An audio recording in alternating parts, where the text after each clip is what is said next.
Ayan guys, at for today's video, meron ulit tayong gagawin, Astron 32 inches. Ano lang siya, hindi pa siya Smart TV, basic LED TV. Yan, 32 inches. At ang problema niya, ito po yung problema niya. Yan, naka blue screen lang po siya. Ang problema po ng mga ganyan na 32 inches is LCD problem. Yan. Kung mapapansin nyo, yan yung screen na madalas namin ginagawa, paborito ng mga technician yan, dahil ganyan lagi yung nagiging problema nung ganyang screen. Ang gumagamit ng screen na ganyan is minsan Samsung, tapos yan Astron, yung mga China brand na TV, pero minsan din sa branded ganyan din yung ginagamit. Ayan, at ipapakita nga natin kung bakit walang picture. Ayan, oh. Kung makita nyo sa tester, kung mapapansin nyo siya sa ibabaw, pumapalo siya kaso bumabagsak. Hindi nagtutuloy yung supply dun sa LCD natin. At gawin na nga natin.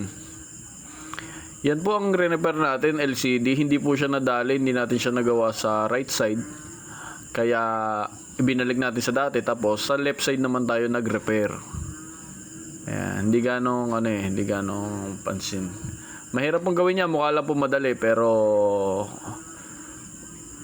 maipapayo ko lang sa mga customer, mas okay pa rin pagawa nyo na lang sa mas nakakalam. Kasi yung ganyang problema, pag hindi ganong marunong gagawa, lalong matutuloy ang masira yung TV nyo.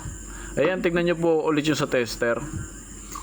Kanina po kasi bumabagsak siya yung voltahe. Ngayon, ayun na po siya, oh. Dire-diretso na po yung voltahe niya, hindi na po siya bumagsak. Kaya check po natin yung TV natin kung okay na po siya, kung nag-image na po ba.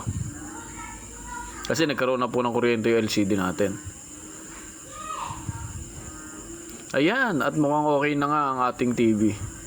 Ayan, lumabas na, kanina po siya blue screen. Ngayon po ay ayan na po, may image na po siya, may tao na po siya. LCD problem po yan.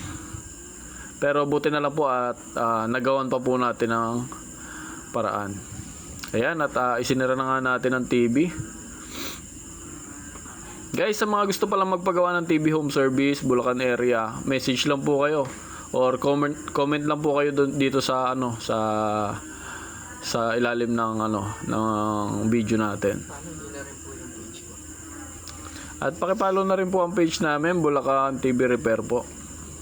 Yan, okay na po ang TV natin. Yan, Astron 32 inches. Okay na po. Maraming salamat po sa panonood at please subscribe po. Salamat!